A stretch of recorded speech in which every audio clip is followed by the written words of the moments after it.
May isang lalaking pumunta sa isang bahay dalanginan upang manalangin. At habang nakikinig sila roon sa nagsasalita, biglang tumunog ang kanyang cellphone. Napatingin sa kanya ang lahat. Tumigil yung pari sa pagsasalita. Dali-dali naman niyang pinatay yung kanyang cellphone.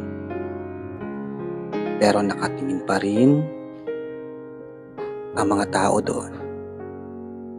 Pakiramdam niya, hinusgahan siya. Hanggang sa pagtapos, pinagtitinginan pa rin siya ng mga tao doon. Habang naglalakad siya pauwi, napadaan siya sa isang tindahan at bumili ng maiinom.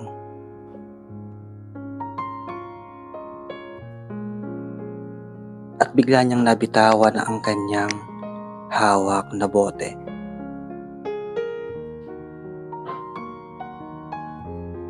Lumabas yung tindera at winalis yung mga nabasag na bote.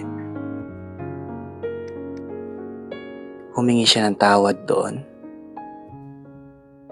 At ang sabi ng tindera, wala pong problema.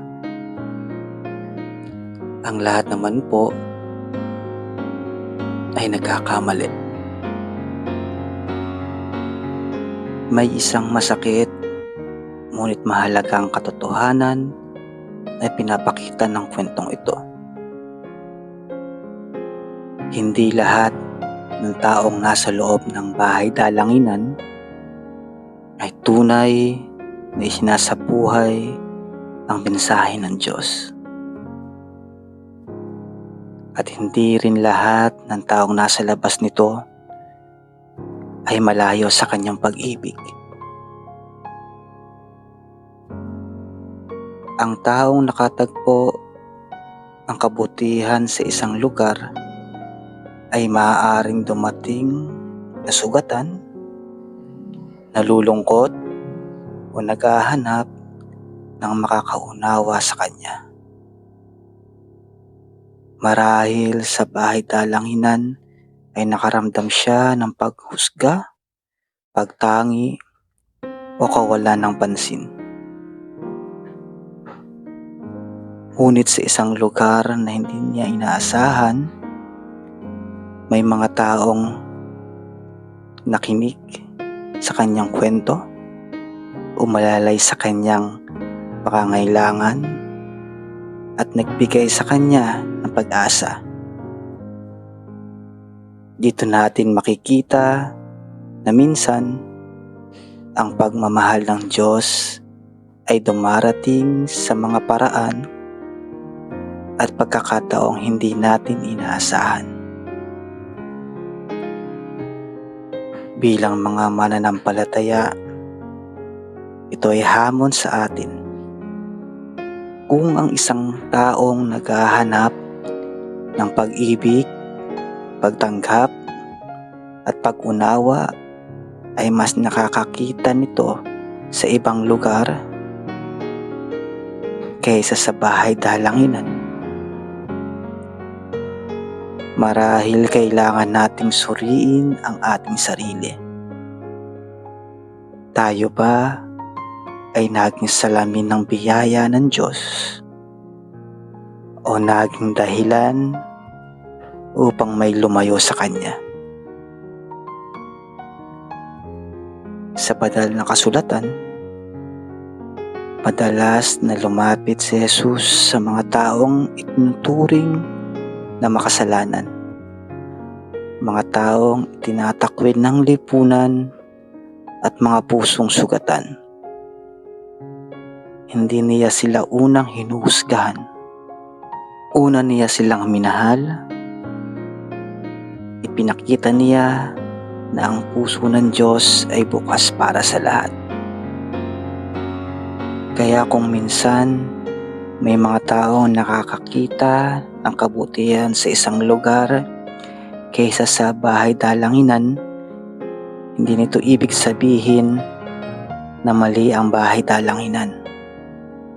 Sa halip, paalala ito na ang bahay dalanginan ay hindi lamang isang gusali, kundi isang komunidad ng mga taong tinawag upang maging daluyan ng pag-ibig ng Diyos. Ang pinakamahalagang tanong ay hindi kung saan natagpuan ang kabutihan, kundi kung nakikita ba ng mga tao ang pagmamahal ng Diyos sa pamamagitan ng ating buhay. Sapagkat ang tunay na pananampalataya ay hindi nasusukat sa dami ng ating pagdalo sa bahay dalanginan, kundi sa lalim ng ating pagmamahal sa kapwa. Kapag ang pag-ibig ay nawawala, kahit nasa loob pa tayo ng bahay dalanginan, nawawala rin ang tunay na diwa ng ating pananampalataya. Ngunit kapag ang pag-ibig ay naroon, maging sa pinaka hindi inaasahang lugar, makikita pa rin ang bakas ng kabutihan at biyaya ng Diyos. Bilang mga tagasunod ni Kristo, hindi sapat na tayo ay nasa bahay dalanginan lamang. Ang tunay na sukatan ng ating pananampalataya ay kung paano natin minamahal, inuunawa, at tinatanggap ang ating kapwa. Naway maging mga tao tayo nagdadala ng liwanag ng Diyos saan man tayo naroroon, upang ang sino mang naghahanap ng pag-asa ay makatagpo ng pag-ibig ni Kristo, hindi lamang sa isang lugar, kundi sa pamamagitan ng ating buhay.